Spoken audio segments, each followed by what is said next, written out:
Now let me pick on some liberals. One in particular, a man who used to be a priest. And he and his wife were real involved with lots of social action in a variety of countries, doing work that I thought was really neat. In fact, I was going to interview him and his wife and do like a documentary report on it. But when I met with him, I found out that he was obsessed with letting me and other people, this is a white guy by the way, and he was obsessed with letting me know how much he hated George Bush when Barack Obama was running for president, and how much he loved Barack Obama. And he was just dropping F-bombs everywhere, trying to get me to see his point of view on things. I mean, so now I'm sitting there and I'm thinking, okay, so I have to believe your political views.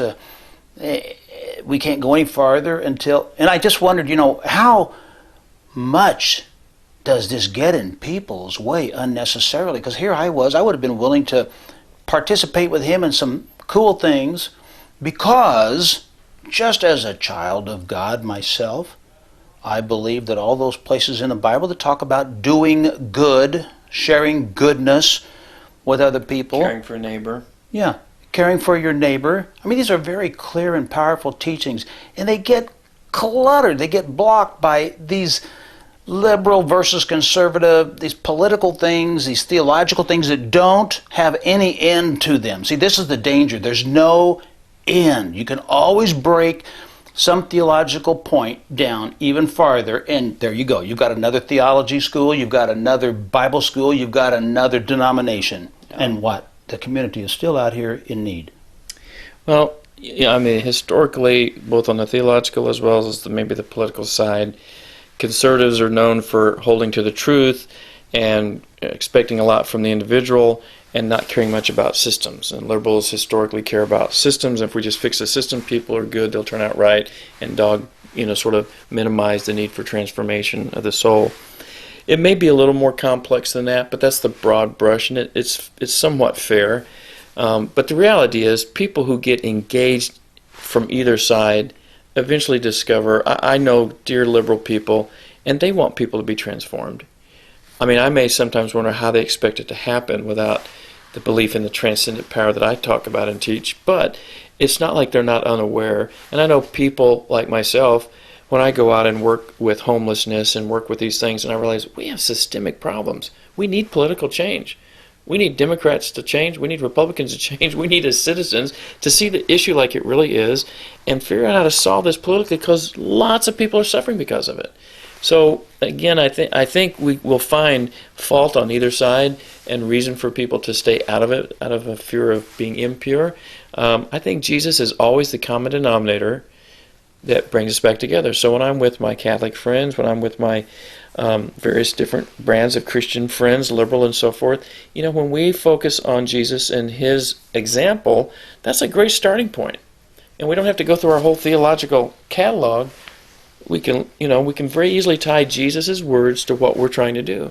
And I have found that a way to deepen friendships across the Christian perspective, and I haven't lost any of my integrity, I don't think, at all. Although people might think I have. I've had some people accuse me of that, and I've been happy to dialogue with them and says, I think this is your issue, not mine. I know where I stand theologically, and I love these neighbors who happen to disagree with some of my theology, but we agree very much on helping this homeless person. And, we're going to keep doing that whether you approve of it or not.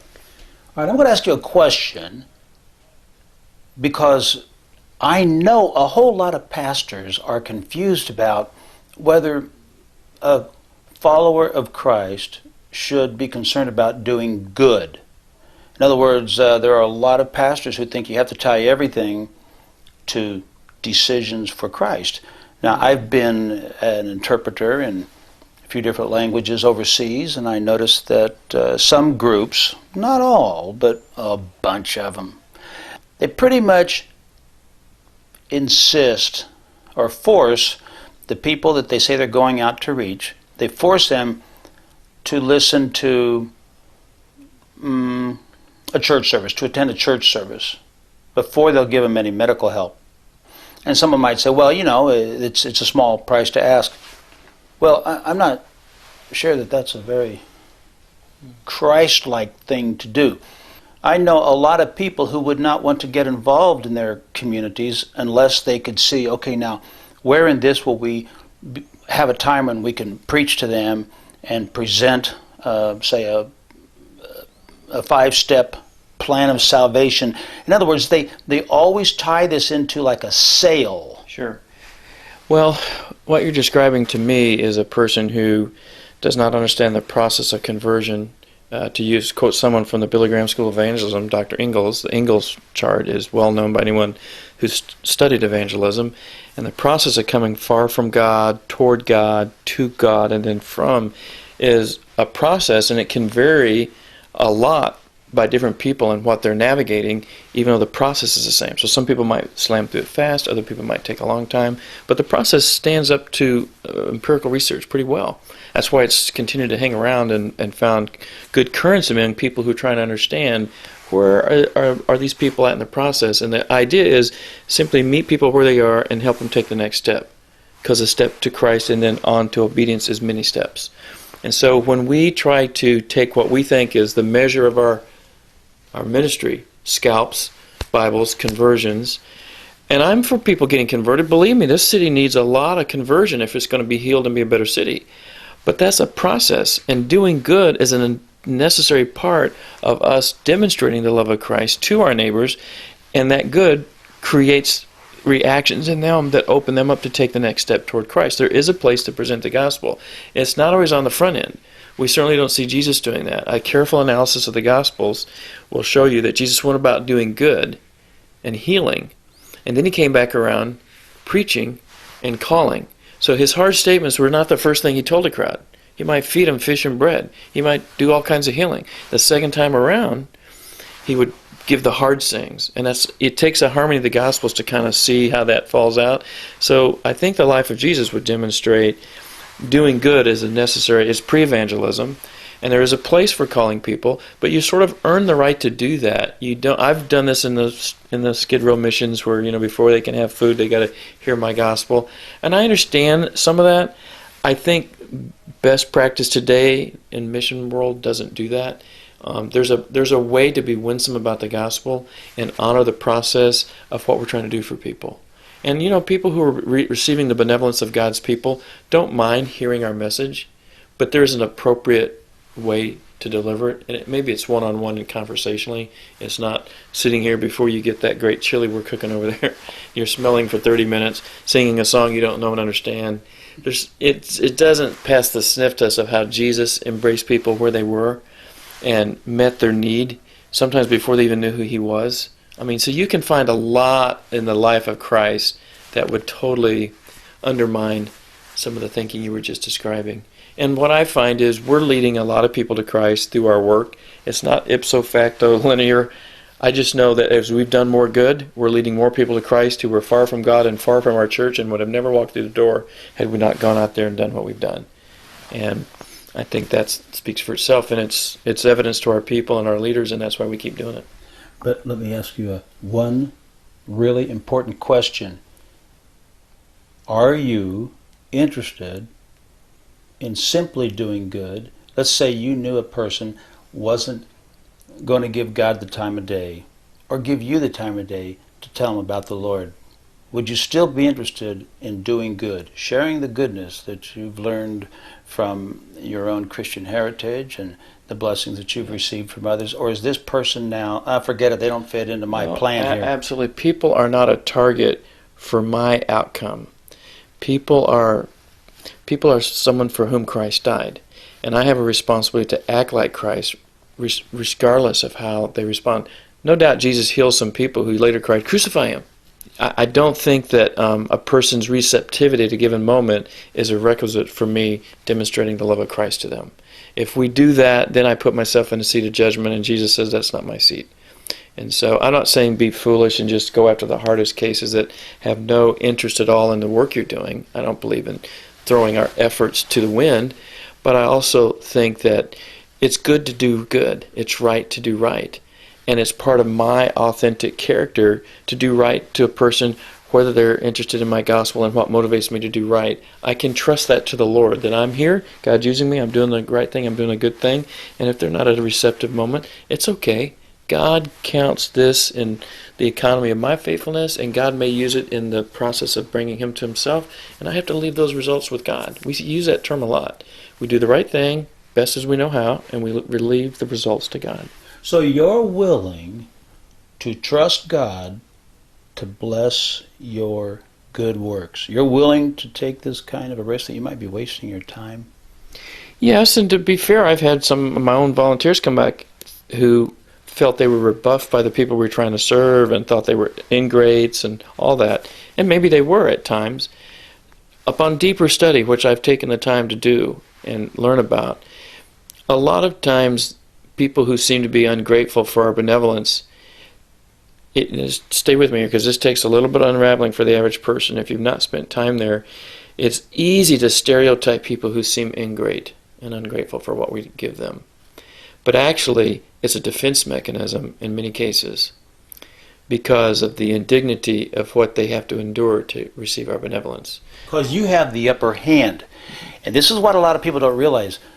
Say, congregations who form certain outreaches, they don't realize that when people don't accept them and their help, or they accept it but they don't seem grateful, they don't realize that very often it's because the needy person is very clear on one thing.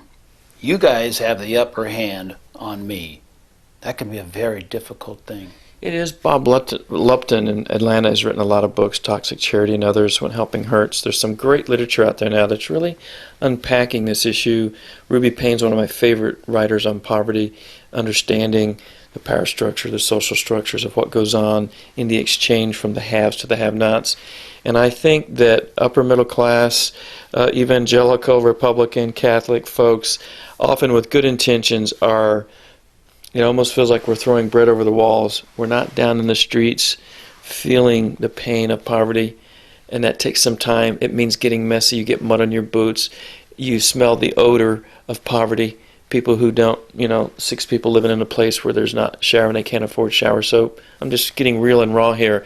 If you've not gotten into ministry at that level, then, walk for a while in that kind of raw place where people are really poor and suffering, and you begin to feel differently. And imagine trying to do that yourself. Once you begin to put yourself in the place of those who really are disadvantaged, who are suffering, and they have to find a way to survive and get up tomorrow and live in that little cramped apartment with no shower soap and try to go get a job interview or work where they are and people are smelling their body odor. Middle class, folks in my neighborhood are kind of uncomfortable with what I just shared. But that is the mission that's out there. It's at least part of the mission. It's not for everybody, but there's some mission like that to be done. And that's just one way of looking at the dark, hard, painful side of poverty that creates coping mechanisms in the poor. And we never bother to really understand that. What we often see is the consequence of those mechanisms, and we think, oh, what an ingrate. And it's such a sad conclusion to draw, because we haven't really walked for a while in their moccasins to understand why they create some of these mechanisms and why that approach, which Bob Lupton and others have talked about, we have to find a different way. And John Perkins has done it better than anybody. It's real simple. It's the Jesus way. It's incarnation. Living incarnationally close enough to people in need to where we earn the right by our real love of them like a real neighbor, regardless of what they're going to do and the consequence. Out of that real coming together at a level of neighbor to neighbor, human to human, that breaks down some of the barriers that actually do exist. And when that begins to happen, there's powerful transformation not only in them, but in me. And God begins to use this encounter for both of us to become better people. And that's what I want to get people to. I can't send people automatically out to that, but my goal is to move my own members toward that level of engagement with the poor. And it's costly. It's very costly to incarnate yourself into a situation of poverty and hurt and pain and stay there long enough and not run from it, because you want to run from it.